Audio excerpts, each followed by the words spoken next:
বন্ধুরা, আজকে আমি বানাচ্ছি তিলের বরফি, সাদা তিলের বরফি। এখানে আছে 1 কাপ সাদা তিল, ওজনে আছে 250 গ্রাম।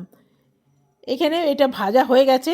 এরপরে কড়াইয়ের মধ্যে দিয়ে দেবো 2 চামচের মতন জল। এরপরে নিয়ে নেবো 1 কাপ গুড়, দিয়ে দিলাম সামান্য ঘি।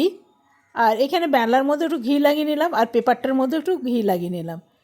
এরপরে দিয়ে দেবো 5 চামচের মতন চিনি। চিনি কিন্তু অবশ্যই দেবেন, চিনি দিলে একটু ক্রাঞ্চি ভাব হয়।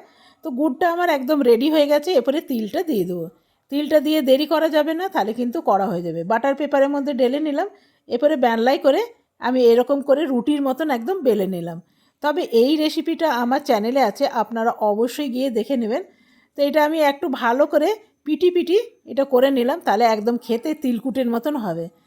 এটা আপনারা চাইলে অল্প মিক্সির মধ্যে ঘুরে নিলেও হয়, তবে আমার কিন্তু এই রকমটাই বেশি ভালো লাগে। একদম রেডি হয়ে গেল দেখুন।